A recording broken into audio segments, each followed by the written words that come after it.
Hello everyone, this is Shikha Srivastava from mathematics farm. आज हम लोग क्या पढ़ेंगे?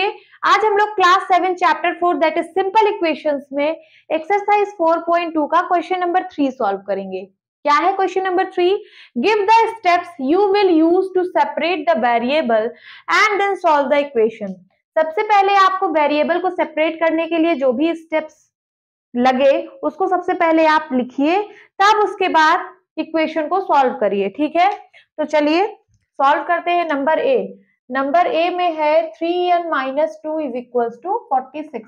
सबसे पहले हमें स्टेप लिखना है वेरिएबल को सेपरेट करने के लिए। तो यहाँ देखिए वेरिएबल क्या है, n है। ठीक है, 3n n वेरिएबल जो है वो 3 के साथ जुड़ा हुआ है, मींस ये एक टर्म है और ये दूसरा टर्म है। तो सबसे पहले हम इस टर्म को हटाते हैं।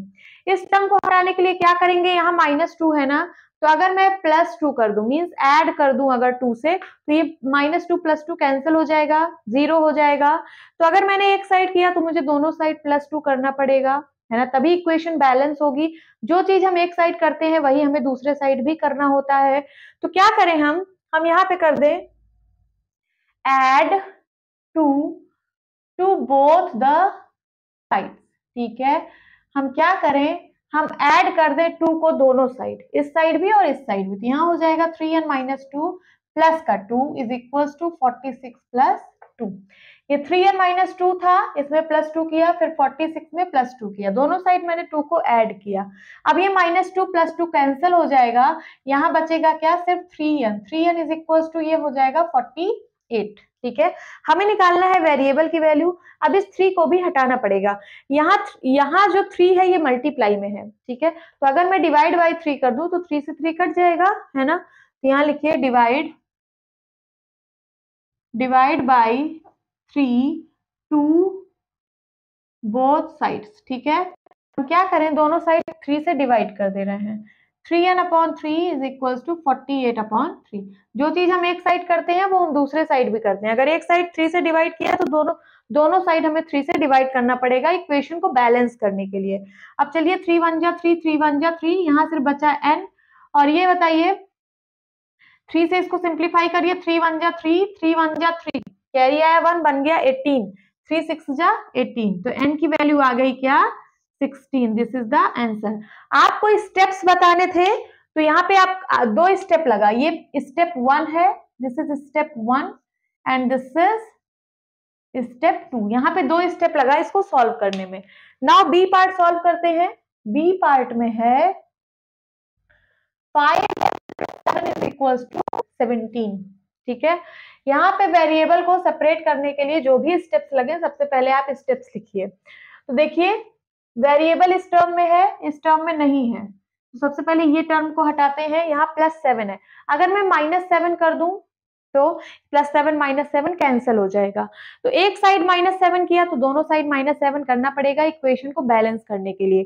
तो चलिए स्टेप 1 लिखते हैं। स्टेप 1, subtract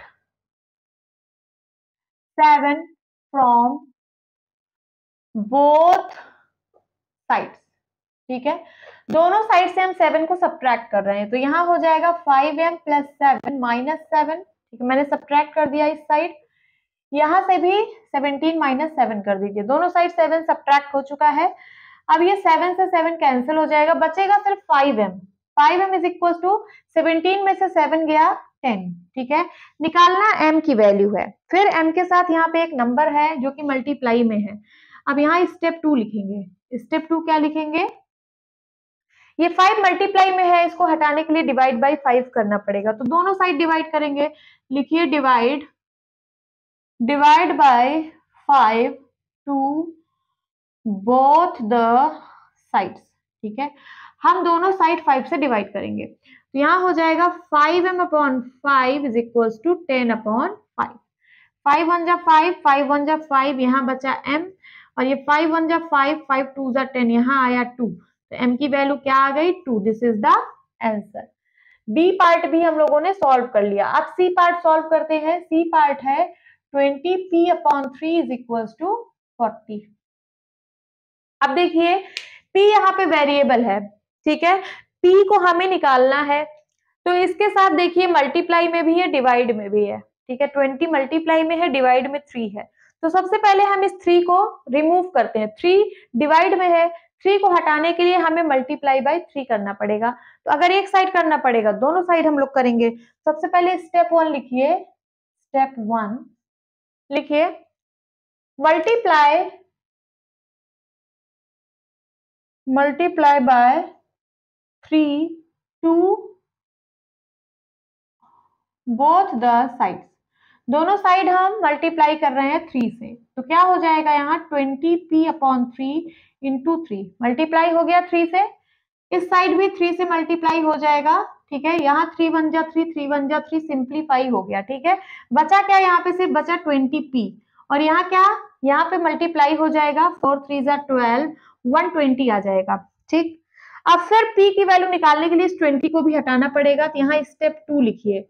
स्टेप 2 क्या होगा, 20 यहाँ मल्टीप्लाई में है, इसको हटाने के लिए डिवाइड बाई 20 करना पड़ेगा। तो एक साइड डिवाइड किया, दोनों साइड करना पड़ेगा।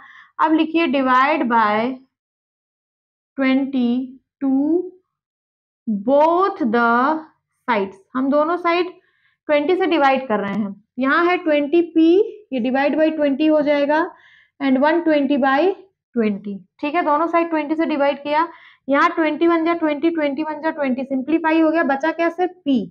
और यहाँ देखिए 0 से 0 कैंसल, और यहाँ 2 1 जा 2, 2 6 जा 12, क्या आ गया 6। तो p की वैल्यू क्या निकल के आ गई, 6। This is the answer.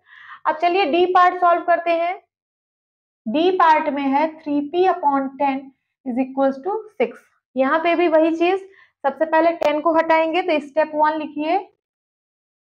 Step 1 क्या है, multiply by 10 to both the sides. लिखिए multiply by 10 to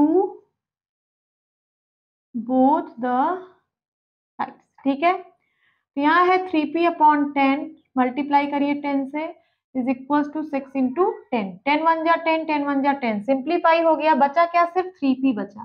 3p is equal to 10 6 जा 60। अब स्टेप 2 लिखेंगे।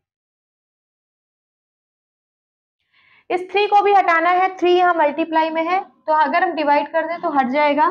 तो लिखिए divide by 3 to both the sides, ठीक है।